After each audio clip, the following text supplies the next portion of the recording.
Donc dans une minute, on va commencer là. On va voir c'est un talk. Donc on a deux intervenants, Étienne Julio et Juan Navas, c'est ça? D'accord. Qui vont nous parler de PME plus grand groupe, retour d'expérience d'une collaboration réussie sur Capella.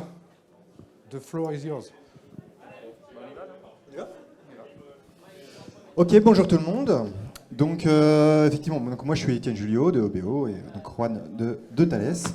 On a souhaité faire ce talk pour une raison, c'est-à-dire qu'on entend parler souvent de collaboration entre des très grands groupes et des PME qui se font sur des coûts avec des transferts de technologie notamment.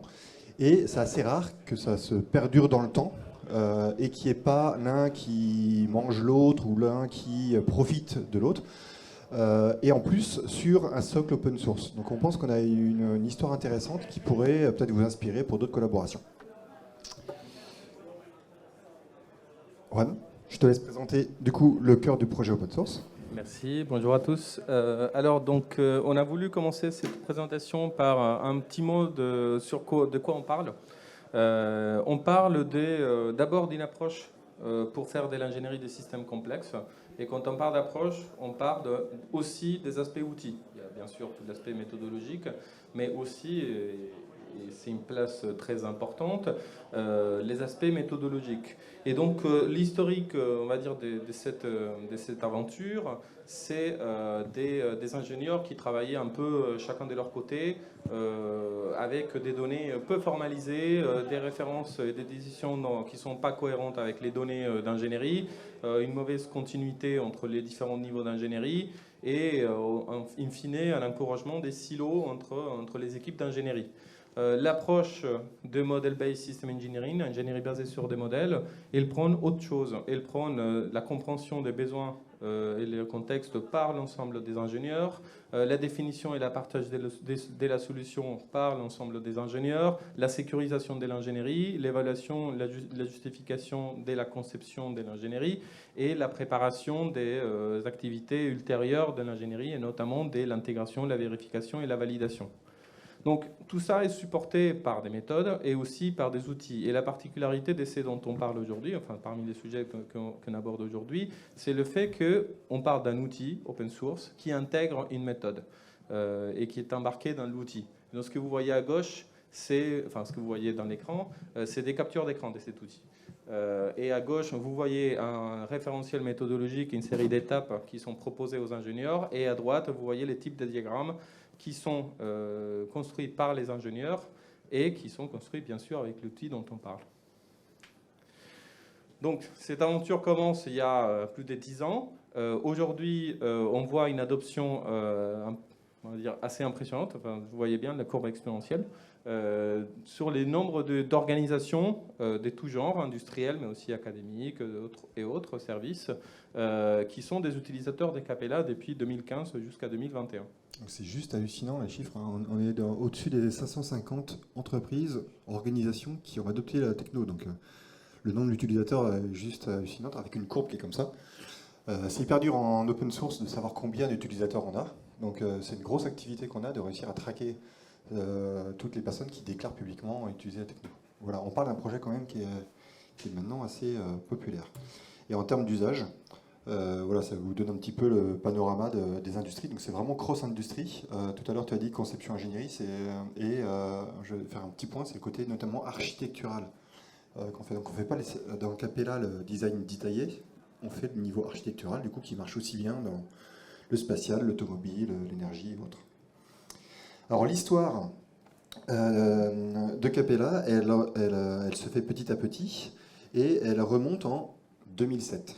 Donc 2007, l'open source n'était pas ce qu'il est aujourd'hui et le business d'éditeur autour d'un open source n'était pas ce qu'il est aujourd'hui. Et en fait, la petite histoire qui est rigolote là-dedans, c'est que Thales cherchait à faire son propre modeler parce qu'ils avaient des besoins propres et il n'y avait aucun outil sur le marché qui y répondait. Une des images qu'on m'avait dit à l'époque, c'était qu'il faut imaginer le bureau Windows ou Linux avec 30 icônes de 30 applications qu'il faut utiliser pour faire l'activité du quotidien, quoi. Donc, le but, c'est d'avoir quelque chose de beaucoup plus souple avec moins de ruptures. Et donc, ils se sont rapprochés de nous à à cette époque-là pour permettre de faire un outil qui allait être utilisé sur l'ensemble des segments en tant que projet interne. Propriété intellectuelle 100% Thales, projet purement de service. Mais ce qui est rigolo dans l'histoire là-dessus, c'est que on parle de Thales, hein, on parle d'une grosse boîte qui rigole pas, qui fait des trucs un peu sérieux. Et à l'époque, on était 5. Donc déjà, il y a un truc qui est vraiment agréable et où on m'avait dit, tu verras, Étienne, ça fonctionne pas, les grands groupes font pas confiance à des petites boîtes. Là, on est sur un cas vraiment où il y a eu des personnes qui ont mouillé le maillot, mouillé la chemise, qui ont pris les responsabilités, même des prises de risques, peut-être même sur leur carrière, de se dire, je vais faire confiance pour le cœur de l'outil d'ingénierie d'un grand groupe, d'une petite boîte, parce que je crois dans les personnes, je crois dans leurs choix techniques. Et c'est génial d'avoir eu ces convictions de personnes et d'avoir eu un grand groupe qui a réussi à mettre en place toute une logique de contractuel, etc., avec une petite boîte française. Donc Cocorico sur ce coup-là, d'avoir réussi à faire ça. Aujourd'hui, on est 50 personnes et on est installé, vous voyez, depuis 2007. Donc clairement, si on n'avait pas eu ça, on ne serait pas comme on est aujourd'hui si on n'avait pas eu ce genre de soutien. Pardon, vous êtes installé chez Thales? Du tout, on n'a jamais été. Alors, on n'est pas une spin-off de Thales. Thales n'a rien au niveau capital d'OBO. On est vraiment deux entités différentes. Et on n'a jamais été dans les locaux de Thales, non.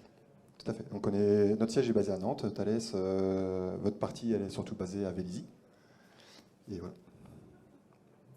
Et on est surtout installé chez nous, hein, chacun chez nous. Le premier projet qui a été créé en projet interne, ça a été un genre de framework pour fabriquer des modelers. Vous avez ce que montrait Juan tout à l'heure, il y avait déjà plusieurs captures de différents diagrammes. En fait, il y en a plein des diagrammes, il y en a une centaine de différents types de diagrammes. Donc s'il fallait les recoder à la main à chaque fois, c'était compliqué. Et c'est là où on a eu quelque chose de nouveau qu'on a proposé à Thales, et ils nous ont dit, allez, banco, on y croit sur un premier proto, puis après un POC, puis après un projet pilote, etc. C'était de suivre une approche low-code. C'est-à-dire qu'on décrit d'un côté le langage, les différents concepts qu'on veut manipuler, puis on laisse à l'utilisateur la possibilité de dire tel concept, tu vas le représenter par une boîte, tel autre par une flèche, la taille de la boîte va changer en fonction de quelque chose, et le modeler se crée. On n'a pas besoin de coder le modeler entièrement. Il y a toute une partie du coup qui est live. Donc ça, c'est le principe fondamental de la techno, qui est maintenant, qui est devenu au bout de quelques années open source. Donc en 2013, il y a eu le choix en commun, et surtout côté Thales, vu que c'était leur IP, de se dire cette techno, elle peut intéresser d'autres cadres que le nôtre en interne. C'est une techno très générique, elle peut servir à plein d'autres personnes. Donc mettons-la en open source. Et ça a été la première étape, l'antichambre de la mise en open source de Capella. Ce que ça a apporté rapidement, c'est de l'open innovation. C'est-à-dire qu'on a eu, donc nous, PME, on a eu une offre de produits et de services, et donc on a revendu des offres payantes autour de Sirius, de ce projet. Et ce que ça a permis, c'est d'avoir des gens qui ont dit, bah tiens, il y a telle fonctionnalité qui me manque dans le cœur du produit, je suis prêt à la financer et à la payer. Et donc il y a eu énormément de gains en maturité de la techno dû à cette diffusion externe de la technologie historiquement interne. Et donc ça a permis maintenant d'avoir un projet qui est extrêmement mature et qui est utilisé dans des outils de business process, de création de cartes électroniques, énormément de cas d'usage. Donc là, j'en ai quelques-uns, oui, 53 cas publics non couverts à NDA qui sont listés publiquement sur ce site-là, avec, vous voyez sur la gauche, un nombre de cas d'usage énorme. Hop. Et on a créé avec ça aussi un aspect communautaire. Comme disait tout à l'heure, si vous avez assisté au talk d'Antoine, l'open source, c'est pas qu'une question de techno et de code, il faut créer aussi la communauté.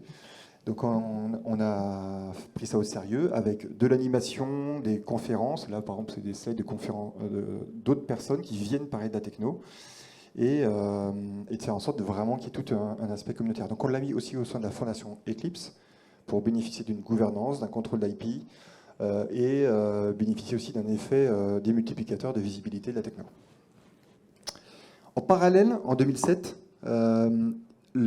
l'usage de Sirius a permis de créer l'outil MBSE de Thales en projet interne.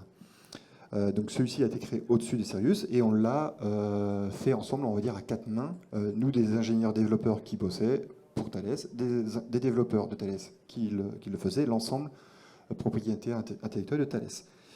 Et en 2015 a été le choix et la diffusion de Capella en open source. Et donc je vais te laisser la parole pour expliquer les raisons de ce choix.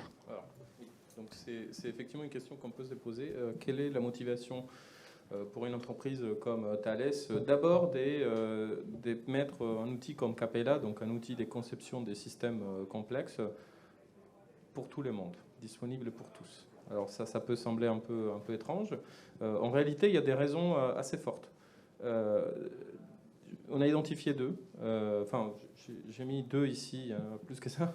Mais d'abord, il y a l'aspect des continuités numériques. Ça veut dire quoi? Ça veut dire qu'une entreprise comme Thales, aussi grande qu'elle puisse paraître, elle a toujours des clients et elle a toujours des sous-traitants. Et pour concevoir des systèmes complexes, on a beaucoup de clients et beaucoup de sous-traitants. Et je dirais même plus loin, on a beaucoup d'équipes en interne, situées géographiquement, enfin, dans des endroits très, très différents, avec des cultures d'ingénierie très, très différentes, qui travaillent ensemble. Et donc, pour nous, il est clé de pouvoir assurer cette continuité numérique au niveau de la conception des systèmes, notamment avec nos clients, de pouvoir partager des modèles et surtout pouvoir s'assurer que nos clients sont capables de comprendre nos modèles d'architecture et que nous, on est capable de comprendre les leurs. Donc ça, c'est une première raison, c'est-à-dire rendre disponible cet outil et cette approche de conception à nos clients et à nos sous-traitants pour la continuité numérique. Et la deuxième raison, c'est de pouvoir tirer profit d'un écosystème d'utilisateurs et des contributeurs à Capella et à la méthode. Donc là, il y a l'aspect aussi méthodologique, c'est-à-dire que quand on voit comment d'autres entreprises utilisent les outils qu'on met à disposition, on va dire en open source, mais indépendamment de l'open source d'ailleurs, on apprend aussi. Et donc, on peut tirer profit de l'utilisation, de l'usage de l'outil fait par d'autres entreprises. Alors, donc une fois qu'on s'est dit, OK, c'est intéressant, c'est pertinent de rendre cet outil et cette méthode disponible à tous, on se pose la question, mais pourquoi l'open source? Et là aussi, il y a des raisons objectives. La première, c'est que l'open source facilite la passerelle entre environnement d'ingénierie. Donc, c'est en lien avec ce que je disais tout à l'heure. Aussi grande que puisse paraître, on a toujours des clients, on a toujours des interfaces, et on en a beaucoup. Et parmi les clients, les interfaces au niveau des outils, et ben, il se trouve qu'on doit s'interconnecter, on doit trouver des équivalences, donc des passerelles, des bridges, entre nos outils et les outils de nos clients, les outils de nos sous-traitants, les outils d'autres équipes d'ingénierie, d'autres outils que nous utilisons. L'effet d'avoir de l'open source, c'est en gros on ouvre la boîte, on voit les gens peuvent éventuellement comprendre comment c'est fait et notamment comment s'interfacer avec. D'ailleurs, ils peuvent développer aussi, ça fait partie de l'aspect écosystème, des passerelles eux-mêmes que nous, on peut utiliser. Donc ça, c'est une ouverture que nous, on souhaite et qui est importante pour nous, pour mener à bien nos projets d'ingénierie. La deuxième raison, c'est parce que l'open source facilite l'adoption des Capella. Et donc, pour nos clients et nos sous-traitants aussi, nous, on a intérêt à qu'eux, ils puissent adopter rapidement la méthode et l'outil Capella. Et la troisième raison, c'est que l'open source est une garantie de pérennité.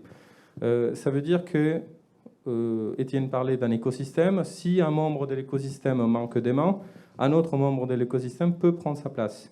Si un membre de l'écosystème manque des mains, éventuellement, ou dans les pires des cas, une entreprise peut développer les compétences pour remplacer ou, on va dire, remplir la mission de ces membres de l'écosystème, la mission qu'il remplit aujourd'hui. Donc c'est aussi une garantie de pérennité. Ce qui est important, bon, enfin, dans des projets purement logiciels à court terme, c'est peut-être moins important, mais sur des projets et des entreprises qui sont dans des missions qu'on appelle critiques, comme les avions, les hélicoptères, les systèmes de défense, mais aussi des systèmes de supervision des hôpitaux, etc.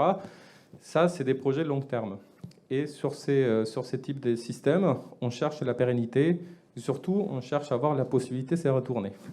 Et ça, c'est très important pour notre business.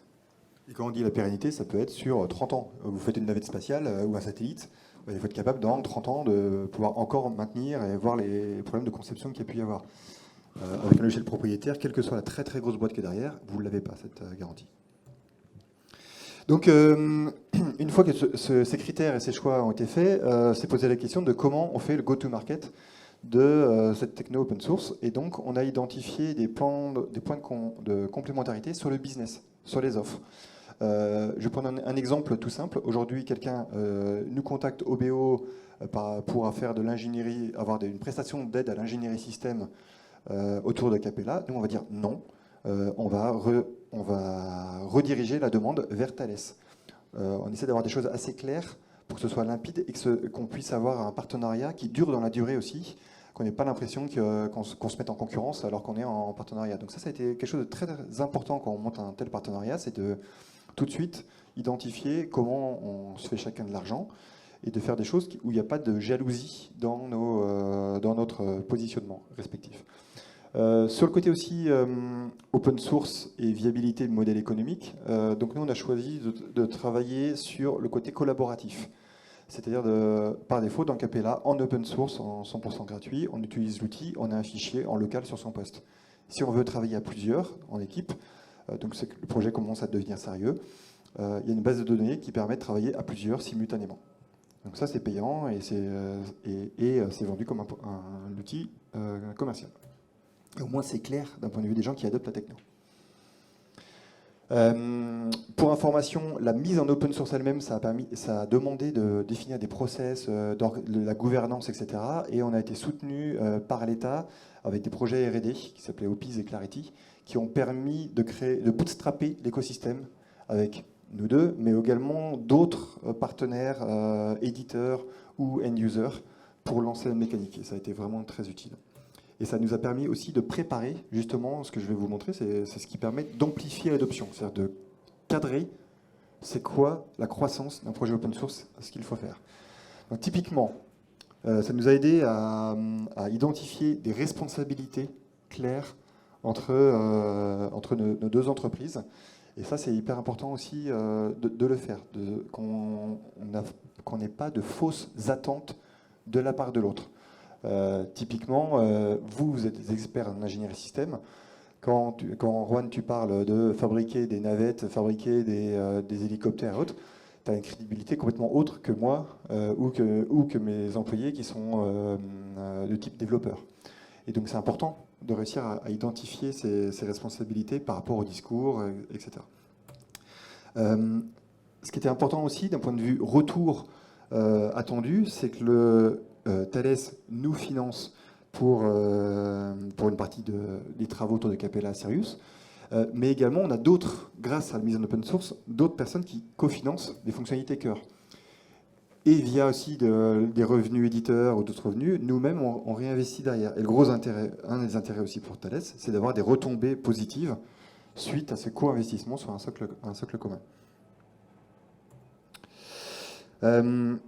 Dans les travaux qui sont faits aussi pour permettre de rendre successful cette mise en open source, il y a eu beaucoup de travail sur l'animation et la communication, avec des webinars, l'animation d'écosystèmes, aider à des partenaires, voire même des concurrents à adopter la techno. Donc il ne faut pas avoir peur des fois promouvoir des concurrents quand on est dans une logique d'animation comme ça. Et de structurer ça, donc on l'a fait avec la Fondation Eclipse, c'est tout ce travail. Et également de cadrer les flux de contribution en incluant aussi l'aspect monétaire. C'est-à-dire qu'il ne faut pas rester dans un monde de bisounours.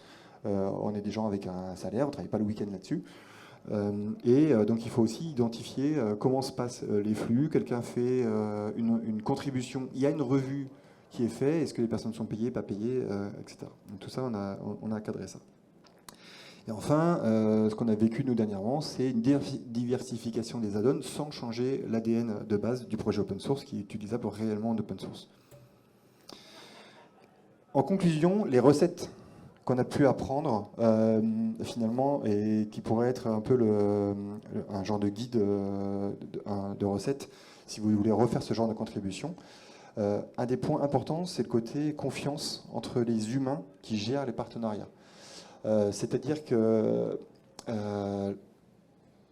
les personnes, côté Thales, côté OBO, étaient capables de tout se dire, même les trucs qui se fâchent. Et des fois, c'était pas forcément des engueulades, c'était des trucs qui, vous savez, des sujets piquants, on va dire, ah, on va essayer d'enjoliver ça parce qu'il y a un problème humain, technique, je ne sais quoi. En fait, non. Tout était dit de manière cash, en privé, hein, jamais en public. La vérité n'était jamais tordue. Donc il n'y avait pas le début d'un mensonge ou d'un truc un peu qu'on met sous le tapis. Et je pense que ça, c'est une des recettes clés du partenariat, c'est qu'il n'y a aucune casserole. Tout ce qui devait être dit a été dit. Et à chaque fois, du coup, on essaie de trouver une solution ensemble pour perdurer. Et je pense que c'est quelque chose de... C'est presque une porte ouverte. Mais quand on fait un partenariat PME grand groupe, on peut avoir vite tendance à pas être dans cette logique-là, dans un sens comme dans l'autre. Et donc je pense que c'est important, je pense que c'est une des recettes qui a fait que ça a pu marcher. Une stabilité des interlocuteurs, donc les gens sont restés vraiment longtemps là-dessus. Et quand il y a eu des changements d'interlocuteurs, il y a eu une vraie transition progressive qui a pu avoir lieu.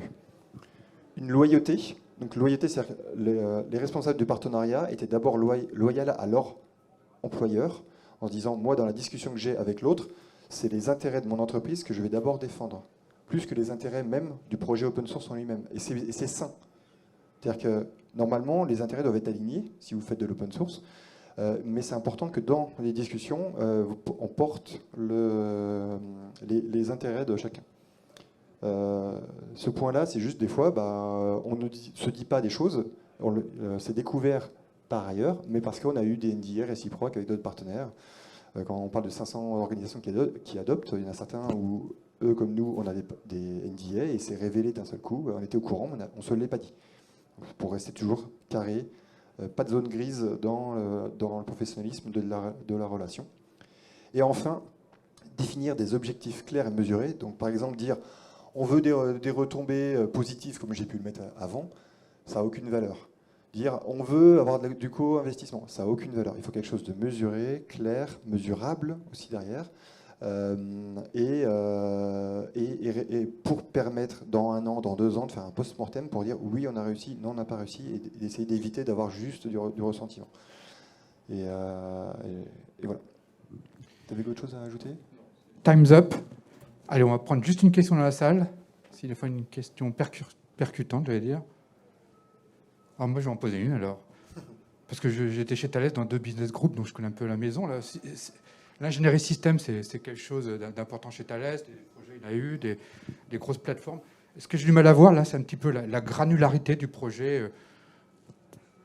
Dans l'ingénierie système, vous vous situez où est-ce que ça couvre tout? Parce que je sais, bon, alors, dans l'ingénierie système, on a fait du SADT, du SART, du SysML, du machin, enfin tous les outils. Explique-moi un petit peu. Juste pour être sûr de bien comprendre, vous parlez de la granularité des types de systèmes qu'on adresse. Oui, c'est ça, parce que bon, alors, effectivement, on ne couvre pas tout l'architecture des systèmes. Effectivement, chez Thales, on a des systèmes divers et variés en fonction des différentes business units. Disons qu'on se focalise sur les systèmes, on va dire, des natures plutôt complexes, sachant qu'il y en a de plus en plus. Tout simplement parce que ceux qui ne sont pas complexes, il y a toujours des entreprises qui seront moins chères que Thales qui pourront le faire. Naturellement, une entreprise comme Thales, avec une telle empreinte technologique et un savoir-faire, du coup, est naturellement poussée vers des systèmes de plus en plus complexes, au sens complexité du système lui-même et complexité de l'interaction de ces systèmes avec son environnement. Clairement, Capella est fait pour ça. La méthode Arcadia et l'outil Capella sont faits pour ces spectres des systèmes. Après, il y a des systèmes, on va dire, hyper complexes qui sont faits des systèmes autonomes, certains dont on n'a pas la gouvernance, où on attend les limites de l'approche et de ce qui a été développé. Ce qui est développé est supporté par l'outil. Et donc, dans ces cas, on utilise d'autres méthodes et d'autres outils. Et par rapport à la question SADT, SART, SysML et tout, oui, Capella remplace ça. C'est un peu ils ont pris ce qui existait de mieux et d'utiliser dans les différents langages et tout dans un seul.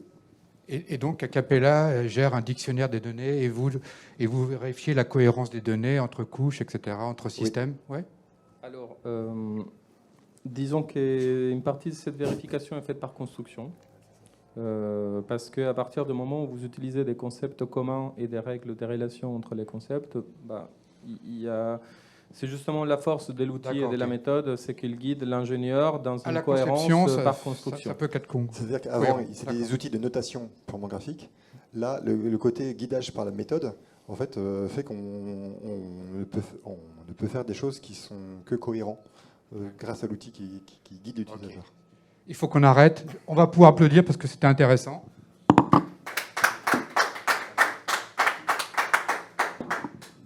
Et puis je pense qu'on peut vous poser des questions. Vous êtes sur le salon, c'est ça? Oui. D'accord. Donc,